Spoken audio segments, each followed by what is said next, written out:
বর্তমানে আমি দাঁড়িয়ে আছি আজিমপুর কবরস্থানে। রাত বাজে প্রায় 12:30।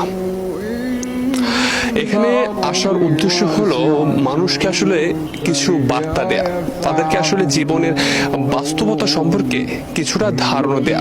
ঢাকা শহরের ব্যস্ততার ভিড়ে আসলে আমরা অনেকে ভুলে যাই দিন শেষে আসলে আমাদের কোথায় যেতে হবে।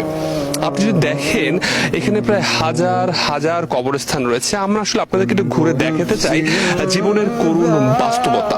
দেখুন, পরিবেশটা দেখুন এবং এই কবরস্থানগুলোর দিকে একবার তাকান।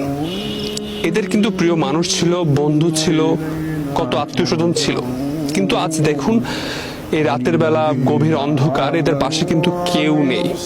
আপনার বেলাও কিন্তু ঠিক একই ধরনেরই ঘটনা ঘটবে।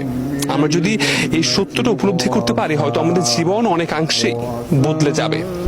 রাত গভীর হলে কবরস্থান যেন আরো নিস্তব্ধ হয়ে আসে। পুরো পরিবেশ স্মরণ করিয়ে দেয় সব রাস্তা একদিন এই নীরবতার দিকেই ফিরে আসে।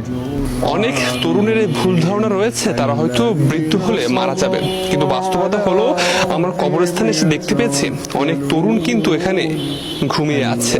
তারা কিন্তু চলে গেছে পৃথিবী ছেড়ে। এবং আপনি দেখেন আমার সামনেই কিন্তু একটি কবর রয়েছে যেখানে আমাদের মতো তরুণী কিন্তু ঘুমিয়ে আছে চিরনিদ্রায়। কবরস্থানের মধ্য দিয়ে হাঁটতে হাঁটতে মনে পড়ে সব দৌড়ঝাঁপের শেষ গন্তব্য এখানে। এটাই জীবনের শেষ চিহ্ন।